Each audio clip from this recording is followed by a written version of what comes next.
அஸ்ஸலாமு அலைக்கும் வரஹ்மத்துல்லாஹி வபரகாத்து. அன்பார்ந்த சகோதர சகோதரிகளை, குர்பானி கொடுக்கக்கூடிய பிராணியின் மீதமாக இருக்கக்கூடிய தோலை நாம் என்ன செய்கிறது, அது சார்ந்த சட்டங்கள் என்ன? ஒரு பிராணியை நம்ம குர்பானி கொடுக்குறோம், மீதம் இருக்கக்கூடிய அந்த தோல் பகுதி, இதை நம்ம என்ன பண்ணலாம்? பல மக்கள் இன்னைக்கு அதை ஒரு பெரிய பொருட்டாக எடுப்பது கிடையாது, அதன் மீது ஒரு கவனத்தை செலுத்துவது கிடையாது. இதை வச்சு என்ன பண்ண போறோம், இது அற்ப தொகைக்கு கூட கொடுத்துட்டு அதுல வரக்கூடிய வருவாயை பள்ளிவாசலுடைய தேவைகளுக்கு நம்ம வச்சுக்கலான்ற ஒரு மனப்பான்மை பல பள்ளிவாசல்கள்ல இருக்கு. இதுவரைக்கும் அப்படி ஒரு சட்டம் நமக்கு தெரியாம இருந்தாலும் இன்றைக்கு நம்ம தெரிந்து கொள்வோம்.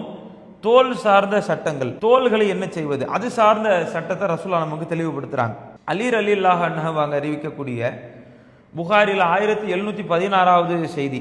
அலி ரலியல்லாஹு அவங்க சொல்றாங்க, பலி பிராணிகளை அறுத்து பலியிடுவதற்கு நான் பணிக்கப்பட்டிருந்தேன். அமரணி, நான் கட்டளையிடப்பட்டேன், எனக்கு கட்டளையிட்டார்கள், நபிகளார் கட்டளையிட்டார்கள்.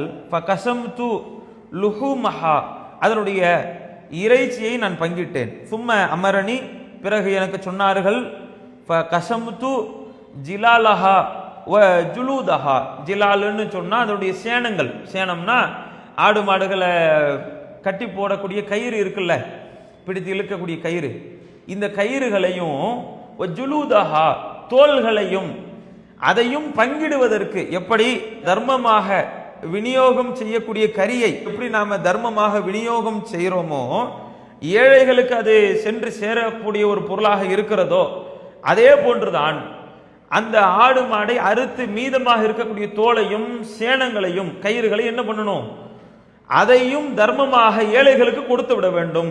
அதை அப்படியே கொடுக்க முடியாவிட்டால் அதை பொருளாதாரமாக மாற்றி அதை தர்மமாக ஏழைகளுக்கு சென்று சேரக்கூடிய ஒரு பொருளாக நபிகளார் சொல்லி இருக்கிறார்கள். அதை எடுத்து நம்முடைய தேவைகளுக்கு பயன்படுத்தக்கூடாது. அப்ப ஆடு மாடு ஒட்டகங்களை அறுத்து பலியிட்டு மீதமாக இருக்கக்கூடிய தோள்களாக இருந்தால், அதனுடைய கயிறுகளாக இருந்தால் அதையும் தர்மமாகத்தான் கொடுத்திருக்க வேண்டும். அதை பள்ளிவாசலுடைய சொந்த செலவுக்கோ மற்ற தேவைகளுக்கோ பயன்படுத்துவது கூடாது. தோள்களாக இருந்தால் அதை விற்று, கயிறுகளாக இருந்தால் அதையும் விற்று அதை ஏழைகளுக்கு தர்மமாக கொடுத்து விட வேண்டும்.